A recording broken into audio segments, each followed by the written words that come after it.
Aux quatre coins du monde, d'étranges phénomènes se produisent. Appelées lumières mystérieuses, elles apparaissent spontanément, sans aucune explication plausible. Elles se déplacent parfois à des vitesses effrayantes. Sur notre radar, on a enregistré des vitesses de 30 000 km/h. Les enquêtes scientifiques ou gouvernementales menées dans le monde entier restent infructueuses à ce jour. Reste la question cruciale, ces lumières sont-elles d'origine naturelle ou bien sont-elles du domaine du paranormal ?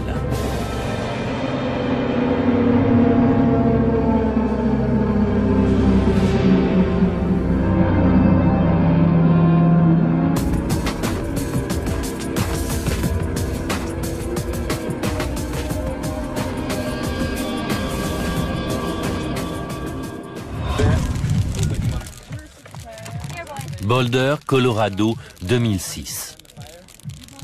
Un groupe d'amis se détend auprès d'un feu de camp. À l'horizon, un orage approche.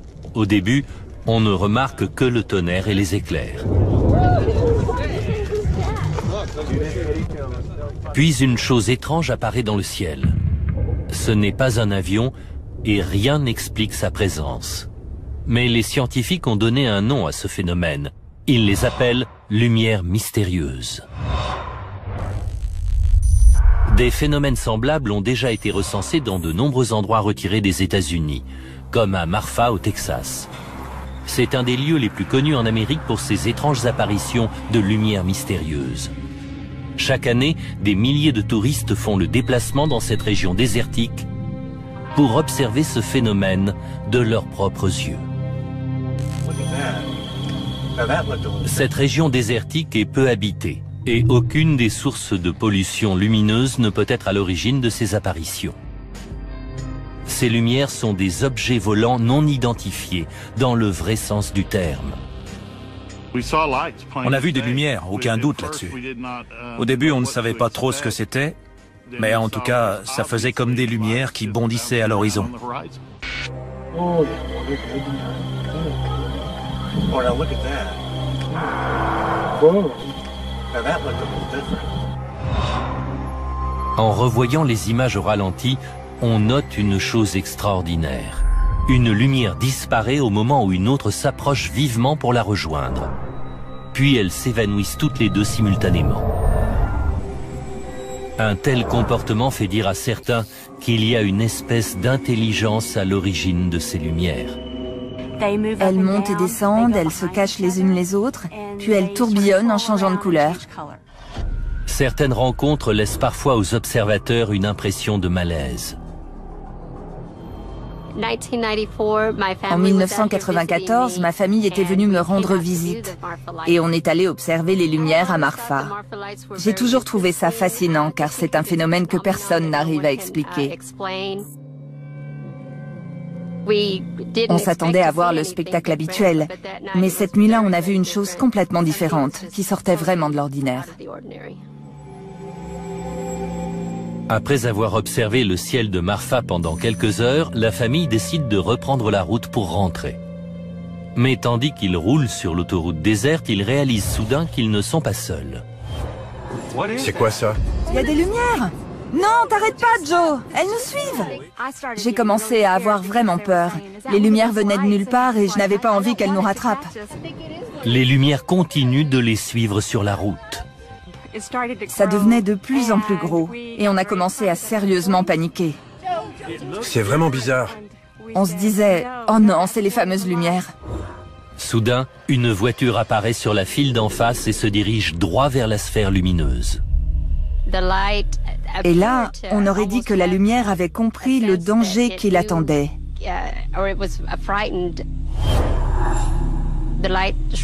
Elle a diminué de volume, s'est évanouie et la voiture d'en face a freiné brutalement, comme si elle aussi avait vu la lumière. C'est une expérience qu'ils n'oublieront jamais. Je sais parfaitement ce que j'ai vu. Et on n'a rien inventé. On a tous vu la même chose.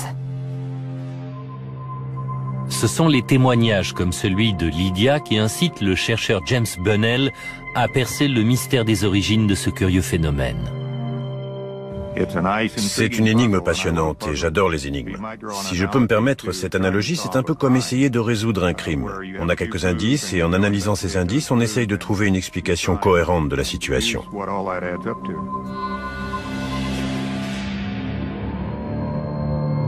Ancien ingénieur aérospatial à la NASA, James Bunnell possède des compétences bien utiles pour étudier les lumières mystérieuses. Il a construit lui-même ses stations d'observation autonomes afin de détecter les éventuels phénomènes aériens de la région. Les caméras se déclenchent automatiquement à la nuit tombée et transmettent les images à un appareil d'enregistrement numérique. Elles lui ont déjà fourni d'étranges images, telles que cet étonnant halo de lumière à l'horizon. Une nuit, j'ai compté jusqu'à 5 sources de lumière qui étaient plus grosses et plus lumineuses que toutes celles que j'avais croisées jusqu'ici. Elles semblaient liées à l'activité électrique qu'il y avait cette nuit-là, car c'était une nuit très orageuse. Au début, il y avait juste 2 petites lumières. Elles ont brillé un moment, puis ont disparu, et une troisième est alors apparue en formant une espèce de halo lumineux. Ce halo devait mesurer 1,5 km de large et 1 km de haut. Le halo illumine le ciel comme les lumières d'une ville, sauf qu'il n'y a que le désert alentour. Et malgré toutes les données que James Bunnell a récoltées, il n'a toujours pas trouvé d'explication rationnelle à la présence des lumières de Marfa. Il a pourtant une théorie, selon laquelle elles seraient provoquées par quelque chose venant de notre planète. Je pense que les lumières sont le résultat d'un processus chimique. Sa théorie s'appuie sur des preuves apportées par les photographies qu'il a prises. Sur certaines de mes photos, on remarque des espèces de résidus tangibles. C'est-à-dire que l'on voit la lumière se désagréger et former des traînées, comme si elle perdait de l'énergie. Et parfois on voit même ces particules dégringoler vers le sol.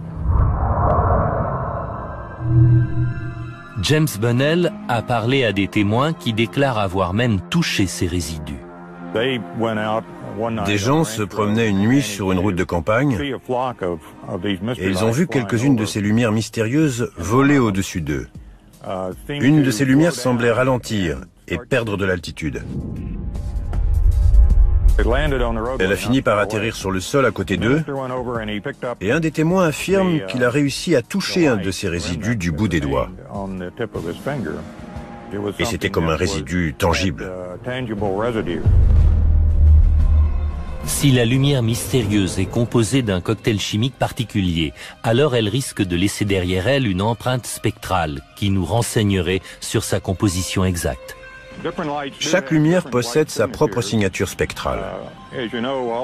Comme vous le savez, la lumière est constituée de radiation. Et la lumière blanche est une combinaison de toutes ces radiations. Et quand on étudie une lumière spéciale, comme par exemple celle de la vapeur de sodium, quand le sodium est à l'état de plasma, il a des caractéristiques très distinctives. Pour observer ces caractéristiques, James Bunnell utilise un appareil scientifique appelé spectromètre. Cet arc-en-ciel représente le spectre de la lumière visible.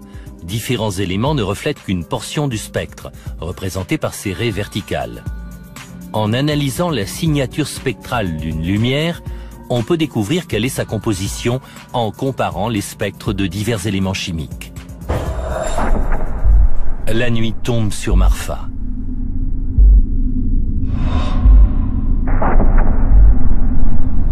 James Bunnell scrute patiemment le ciel à l'affût des lumières. Mais tester le spectromètre sur des objets lointains et mouvants est difficile et peut parfois donner de faux espoirs. En voilà une. Non, c'est trop puissant. C'est des phares de voiture. Mais soudain, une chose étrange apparaît à l'horizon. Il y a une lumière derrière vous. Je vais essayer de l'observer de plus près. Je vais diriger le spectromètre vers elle.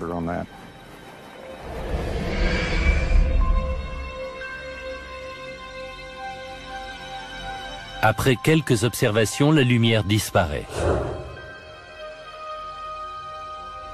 Et la conclusion de Bunnell est tout sauf mystérieuse. À mon avis, c'était un train. James Bunnell n'obtient pas les indices nécessaires pour déterminer la composition chimique de la lumière et décide d'en rester là pour cette nuit. C'est là qu'est toute la difficulté. Être là au bon moment, quand les choses se passent.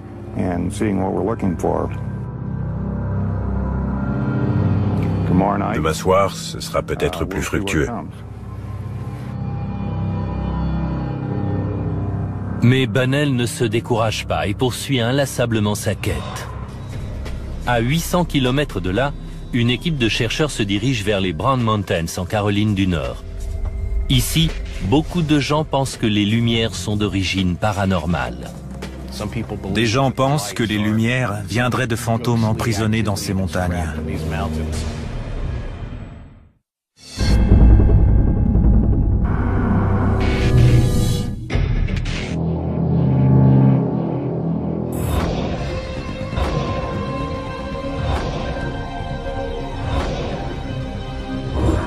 Joshua Warren, écrivain et enquêteur dans le domaine paranormal, étudie les lumières mystérieuses des Brown Mountains en Caroline du Nord depuis des années.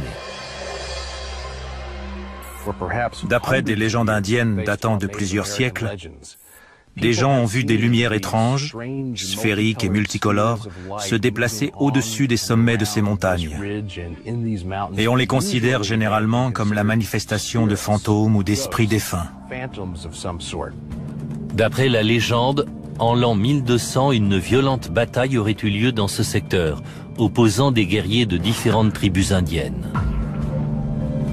À la suite de la bataille, des jeunes filles indiennes seraient venues pendant la nuit, en s'éclairant avec des torches, pour examiner les corps qui jonchaient le champ de bataille, à la recherche d'éventuels survivants appartenant à leur tribu.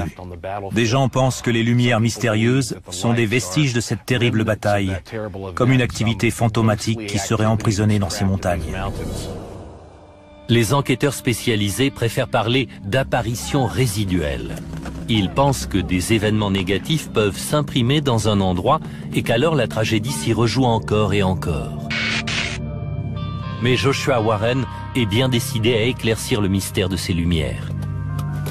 Pour l'assister dans sa tâche, il s'est entouré d'une équipe d'enquêteurs expérimentés dans le domaine du paranormal. Ils utiliseront tout un arsenal d'appareils afin de récolter le plus d'informations possible. Tu en es où? C'est bon pour la vision nocturne? Dean Warsing dirige le groupe chargé de la vision nocturne, primordial pour observer le phénomène. L'appareil photo est amovible et peut se fixer où on veut.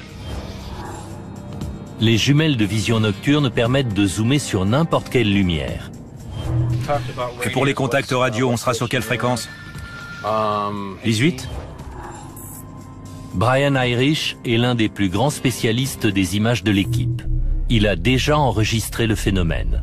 En 2000, il a capté ces images de lumière dansant sur les flancs de la montagne. On a apporté un compteur Geiger qui détecte les rayons X, bêta et gamma. Mika Hanks surveillera le compteur Geiger pour détecter les signes de radioactivité dans la zone. La présence de radioactivité serait un indice précieux pour découvrir la nature des lumières. On va pouvoir balayer l'intégralité du spectre ce soir. Et avec le détecteur de champs électromagnétiques, on devrait avoir une analyse assez complète. Plus on sera nombreux pour observer, mieux ce sera. Chris McCollum sera en charge des détecteurs de champs électromagnétiques. Les enquêteurs pensent que les épaisses couches de granit de la zone montagneuse pourraient créer d'importants champs magnétiques à l'origine des lumières. Bonjour John, bienvenue. Le géologue John Connor se joint à l'équipe comme consultant. Quelles sont les particularités physiques de ces montagnes qui seraient susceptibles d'expliquer l'apparition de ces étranges phénomènes? Le terrain ici est principalement granitique. Et par conséquent, il y a une concentration élevée de quartz. Les lumières viennent peut-être d'un effet physio-électrique, car quand le quartz est sous pression, il peut émettre une décharge électrique, un peu comme l'allume-gaz de votre cuisinière. Cette réaction pourrait s'appliquer ici. Ok les gars, au boulot.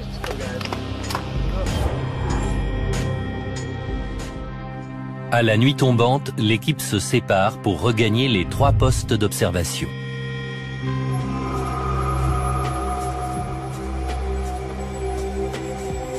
Le poste numéro 1 est situé sur un promontoire sur le versant gauche des Brown Mountains. Ici, les enquêteurs récolteront les mesures du compteur Geiger et du détecteur de champs magnétiques. Le poste numéro 2 a un rôle stratégique et se concentrera sur la vision nocturne pour repérer les lumières. Le poste numéro 3 est sur un promontoire opposé et permettra à l'équipe d'observer les lumières d'un autre angle de vision. Les 3 postes offriront une vue panoramique des gorges où les témoins disent généralement avoir vu des lumières. Je pense qu'on a bien balisé le territoire. Si les lumières apparaissent, les hommes seront fin prêts. Mais ils ne sont pas les seuls à chercher des réponses. À 64 km de là, à l'observatoire de l'Université des Appalaches, le professeur et astronome Dan Catton étudie aussi les lumières des Brown Mountains. Ça fait environ 15 ans que j'étudie les lumières des Brown Mountains avec une approche scientifique. Car je crois qu'il est de la responsabilité de la science d'analyser des phénomènes dits anormaux. Bien que Dan Catton reconnaisse que ces lumières sont étranges, il ne croit pas qu'elles soient d'origine paranormale. Ce qui paraît le plus plausible, c'est que cela soit lié au phénomène de foudre en boule. La foudre en boule est un phénomène assez rare, qu'on observe parfois par temps orageux. La foudre en boule présente une sphère de gaz qui brille, vole, vient de nulle part et disparaît. On ignore comment la nature procède, mais il y a eu tellement de témoignages oculaires du phénomène que c'est vraisemblablement un fait réel. Les scientifiques de l'Institut Max Planck à Berlin ont recréé des nuages qui ressemblent à la foudre en boule. Cependant, ces nuages générés par un courant électrique appelé plasma ne vivent qu'une demi-seconde avant de se dissiper. Le problème, c'est d'arriver à confiner ces plasmas. On a une grosse boule de plasma au-dessus de nos têtes qui s'appelle le Soleil et qui est une boule de plasma dont la cohésion est assurée par la gravité. Mais en laboratoire, on a seulement réussi à enfermer ces plasmas dans un récipient en verre. Pour illustrer son propos, le professeur Catton va réaliser une expérience très simple avec un four à micro-ondes classique. Une flamme enfermée dans un récipient en verre est chauffée à l'intérieur d'un micro-ondes. Le micro-ondes énergise la flamme et la transforme en une boule de plasma. Mais Joshua Warren et son équipe à Brown Mountains pensent que le phénomène a une source bien plus mystérieuse. Au bout de 2 heures d'observation, leurs instruments se mettent soudain à réagir violemment. Ah, ça c'est super bizarre. Le détecteur de champs magnétiques se déchaîne. Je n'ai jamais vu l'aiguille dépasser le 50 sur cette machine. C'est le signe d'une fluctuation brutale de champs magnétiques de la montagne. Puis le poste numéro 2 enregistre une image. Dean à Joshua, répondez. Poste 1 à poste 2, j'écoute. On a repéré une anomalie en bas des gorges. C'est ici sur l'écran, vous le voyez? Juste au-dessus de mon doigt. Si c'était un feu, on verrait de la fumée avec cet appareil. Le poste 3 a également remarqué une anomalie. Warren arrive pour constater par lui-même. Bon, très bien. Je vais pointer le laser dans la direction de Josh. Ils utilisent un rayon laser pour repérer l'anomalie. Ok, je l'ai. Joshua Warren zoome sur la lumière afin de récolter quelques indices. Les lumières mystérieuses semblent bien décidées à se manifester ce soir. On va l'enregistrer avec la caméra thermique. Si c'est un feu de camp, on le verra tout de suite. C'est bon, je l'ai. La caméra thermique n'a pas l'air de réagir, ce que ferait un feu à moins qu'il soit trop loin pour qu'on le capte. L'équipe utilise un thermomètre à longue portée pour voir si un feu est à l'origine de la lumière. Ça indique 59, 60. C'est froid. C'est beaucoup plus froid que l'environnement immédiat. Soudain, une lumière bleue apparaît au loin. T'as vu ça, Josh? Je ne comprends pas du tout ce que c'est. C'est quoi d'après toi? C'est bizarre. Elle apparaît bleue en vision nocturne. C'est peut-être un reflet de quelque chose. C'est quoi ce truc? Poste 1, à vous. Il y a juste une minute, Dean a capté et enregistré sur sa caméra une forme lumineuse de couleur bleutée. On essaie de voir si ça ne viendrait pas d'un laser quelconque. Est-ce que vous avez utilisé un rayon laser ou une source de lumière quelconque? Non, on n'a utilisé aucune source de lumière récemment. Regarde, j'ai l'impression que ça recommence. Oh! Regarde, juste là. Puis une autre lumière apparaît dans les gorges avec une intensité suffisante pour éclairer les arbres avant de s'évanouir à l'horizon. Elle ne devrait pas apparaître bleue en vision nocturne. Ils n'en croient pas leurs yeux. Il n'y aurait pas une source de lumière dans le coin? Parce que si c'est pas un reflet, je me demande bien ce que c'est. Le lendemain matin, l'équipe se réunit pour examiner les étranges preuves vidéo. Cette chose-là, on l'a filmée pendant 45 minutes. Rien de tout cela n'était visible à part avec les jumelles de vision nocturne. Ça indique 59, 60, c'est froid, c'est beaucoup plus froid que l'environnement immédiat. Si c'était un feu, on aurait dû avoir une mesure élevée de température, mais au contraire, c'était carrément froid. J'ai pas l'impression que quelqu'un maniait une torche à ce moment-là, et vous? Non. C'est plus subtil que ça. Oui, c'est autre chose. C'est dément. L'équipe s'interroge sur les propriétés physiques de l'objet. Si les points sombres sont bien les arbres, ça veut dire que ça se déplace vite. Oui, regardez ça. Oui, ça se déplace rapidement. On dirait que la lumière va vers l'horizon, plutôt qu'elle ne s'élève.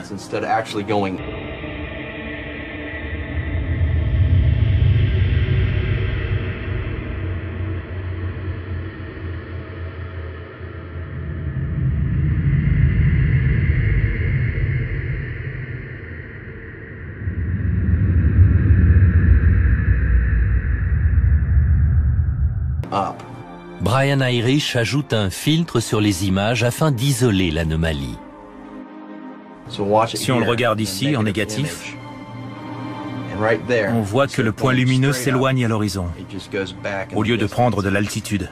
Et voilà. Et au niveau de l'échelle, ça donne quoi? Chris, tu as fait des mesures? Je crois que ce versant-là, sur le flanc de la montagne, fait environ 300 ou 400 mètres de long. La vitesse de la tache lumineuse à l'image comparée à la taille du versant indique qu'elle se déplace anormalement vite. Une photo prise de jour de la zone donne une meilleure idée de l'échelle. Et ce n'est pas la seule chose qu'ils ont enregistrée. Il y a du rouge. C'est pas un de vos rayons laser? Non. Je ne sais pas ce que c'est. Les caméras de vision nocturne ne donnent que des images en vert et noir.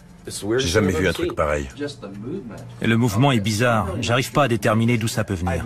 Je n'avais jamais vu de couleur en vision nocturne. Je n'ai enregistré que la fin. Mais tu as vu la lueur bleue? Ouais. Je ne me l'explique pas. Je suis pas loin de me demander si ce qui se passe dans ce secteur ne modifierait pas la façon dont fonctionnent nos instruments. Oui, c'est très curieux.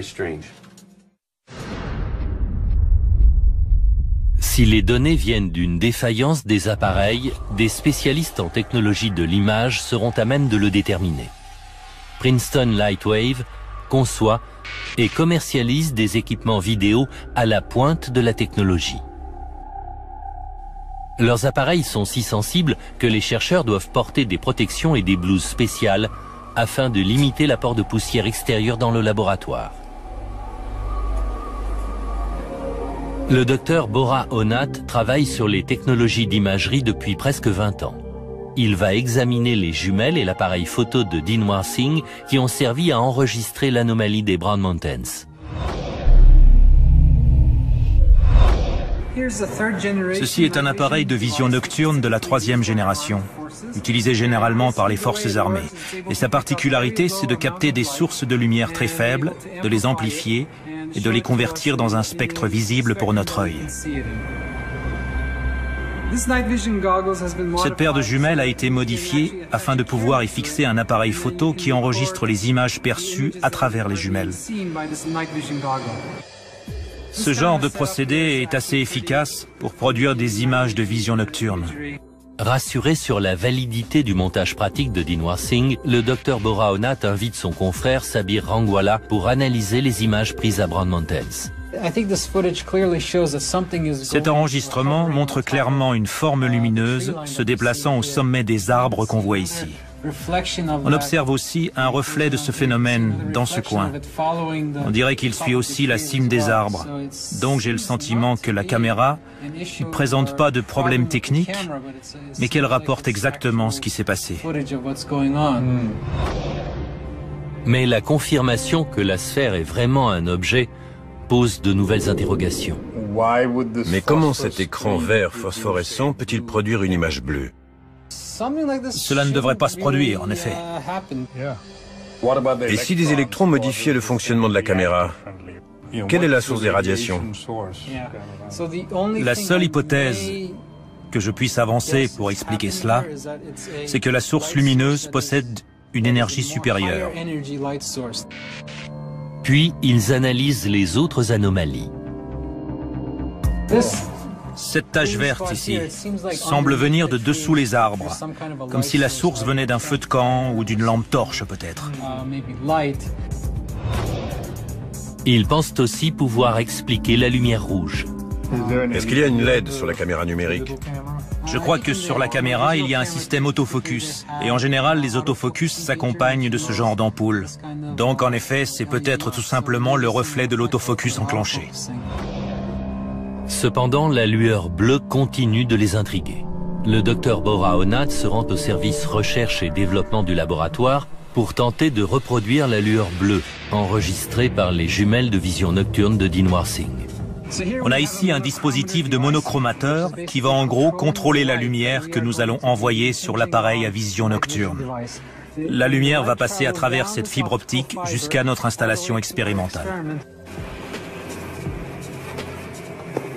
On voit ici la lumière verte passer par la fente de sortie et se refléter sur ce bout de papier. Et en fait, on reproduit le mécanisme qui a été utilisé cette nuit-là dans les Brown Mountains. Si nous réussissons à reproduire la lueur bleue grâce à ce dispositif, nous pourrons déterminer la longueur d'onde de la lumière qui a été enregistrée cette nuit-là par la caméra à vision nocturne. Le Dr Boraonath observe l'écran LCD de la caméra pour voir si la lumière devient bleue, tandis que ses collègues isolent les différentes longueurs d'onde de la lumière visible. Mais toutes les longueurs d'onde donnent du vert et le mystère reste entier. On a testé toutes les longueurs d'onde du spectre, de l'ultraviolet à l'infrarouge, et on n'a pas réussi à obtenir de lumière bleue. Donc, ce qui a été enregistré par la caméra venait peut-être d'une plus grande source d'énergie, comme des photons, des rayons gamma ou des rayons X. Mais les rayons X et gamma n'existent naturellement que dans l'hyperespace. Aujourd'hui, on n'est pas certain de savoir quelle source lumineuse pourrait produire des rayons X ou des rayons gamma sous cette forme. C'est encore un phénomène inexpliqué. Il est peu probable que la lumière bleue des Brown Mountains soit le résultat d'une intervention humaine. Mais si elles sont générées par une source d'énergie inconnue, d'où celle-ci peut-elle bien venir?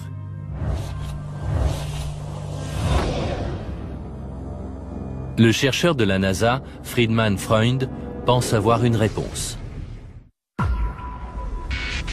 Le docteur Friedemann Freund étudie les lumières mystérieuses, comme celle qui est apparue juste avant le séisme dévastateur de Kobe au Japon en 1995. C'est une photographie qui a d'abord attiré son attention. Une demi-heure avant le séisme, un nuage s'est formé en partant du sol, un peu comme un entonnoir de tornade. Et il s'est élevé dans les airs comme si c'était la fumée d'un feu. Et c'est sans doute le signe avant-coureur d'une lumière qui serait venue du centre de la Terre et qui aurait traversé la croûte terrestre.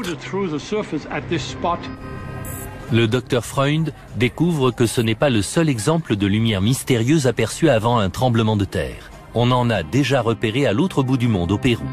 Des témoins ont enregistré cet étrange phénomène lumineux à l'horizon, juste après le séisme. Et cette photographie a été prise au milieu de la nuit durant le séisme de Matsushiro au Japon en 1966.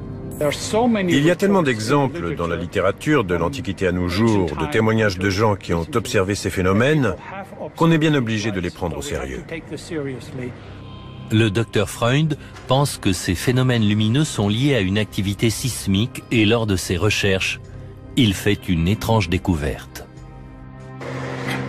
Les roches sont considérées comme des isolants. Mais ce que j'ai découvert à travers mes recherches, c'est que lorsque les roches sont déformées, elles passent d'isolants à semi-conducteurs. Et elles génèrent même des courants électriques qui peuvent s'échapper de ces zones sous pression, ce qui peut entraîner une apparition de lumière en surface. Le docteur Freund réalise bientôt que même une activité sismique normale peut engendrer des effets lumineux. Et il s'attache à valider sa théorie. Cette large dalle de granit représente la croûte terrestre. Et le but est de faire passer le courant à travers la roche. Le docteur Freund mesurera le courant électrique grâce à un fil conducteur. 1 tonne. La presse compresse le granit avec une force incroyable. 4 tonnes. 7 tonnes et demie. Elle reproduit les forces qui s'exercent sous la surface de la Terre. 12 tonnes. Là on augmente 16 tonnes. 19 tonnes. 20 tonnes. On a 0,94 milliampères. 1,1, 1,2. 30 tonnes. Ok, on peut diminuer. Comme prévu, les forces exercées sur la dalle de granit engendrent une activité électrique à l'intérieur de la roche, la transformant en une espèce de pile. On suppose que c'est ce qui se passe dans la nature. Lors de la friction des failles, l'air est ionisé. Il se met alors à briller, comme le fait un gaz dans un tube fluorescent. À des milliers de kilomètres de là, dans une vallée retirée de Norvège, des scientifiques pensent aussi que ces lumières mystérieuses pourraient provenir d'une source d'énergie inconnue. Ces lumières se déplacent d'ailleurs à une vitesse étonnante. Certaines touchent même le sol.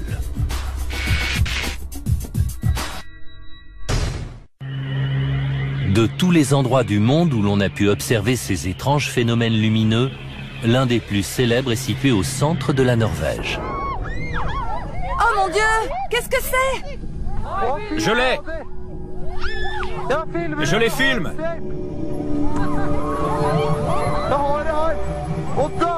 Elle se décompose! Une équipe de chercheurs et de scientifiques d'universités du monde entier étudie les lumières de Hesdalen depuis plus de 20 ans. La première fois que j'ai vu ça, c'était en 1982, le 25 septembre 82. Je me souviens de la date. Imaginez que vous êtes en pleine nature et soudain une énorme lumière apparaît dans le ciel. J'ai été vraiment impressionné. Fasciné par cette étrange rencontre avec les lumières, Erling Strand contacte le département de recherche de son université. Pourquoi vous ne faites rien? Quand il découvre que personne ne fait de recherche sur cet étrange phénomène, il décide de le faire lui-même.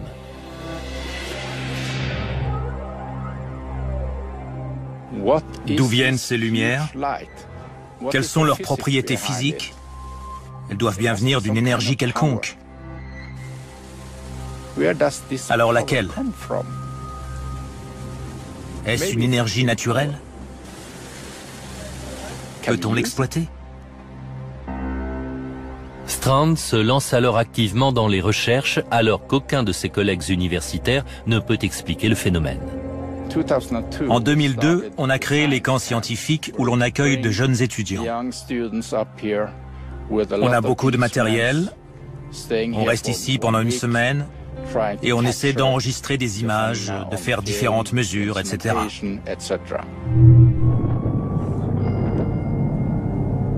Ici, les lumières mystérieuses font une apparition aussi soudaine qu'impressionnante. Là! Là! Je l'ai, je fais un zoom dessus. Il y en a deux! Il y en a deux! Là, elle réapparaît.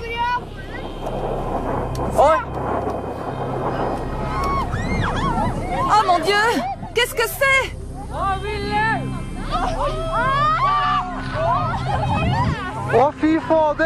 Je les filme.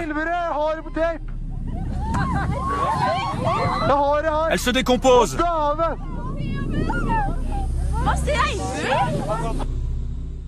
On a fait beaucoup de mesures, on a récolté beaucoup de données, beaucoup d'infos. Mais en fait, plus on a d'informations, plus on a d'éléments susceptibles d'apporter des réponses, plus on a d'interrogations. Comme cette boule de lumière puissante filmée en 1999. L'élément le plus étonnant de cette vidéo apparaît en grossissant l'image.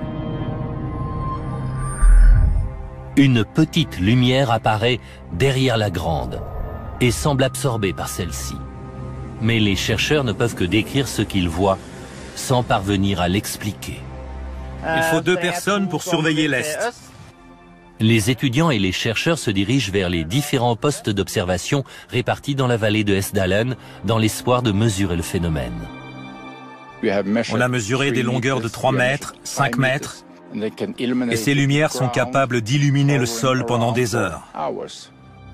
Lumière à 50 degrés au-dessus de l'horizon. Puis il remarque quelque chose d'inattendu juste sous l'endroit où apparaissent les lumières. On a remarqué des traces sur le sol, dans la neige.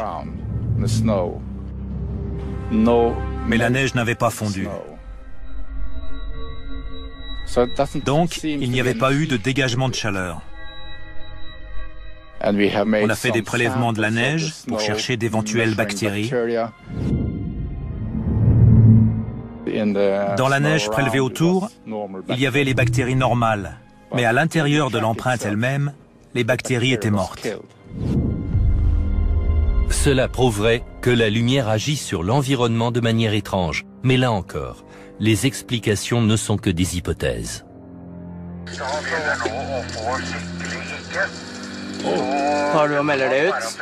Le radar a capté des signaux venant de l'extérieur. En 1986, les chercheurs de la vallée de Hessdalen filment cette lumière se déplaçant dans le ciel d'une manière jamais vue sur Terre.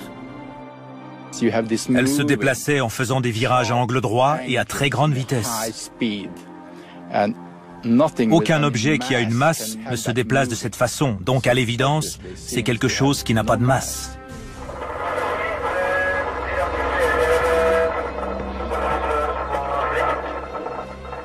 Le radar a réagi très fortement, comme s'il avait détecté un objet solide. Seulement, on ne voit d'objet nulle part.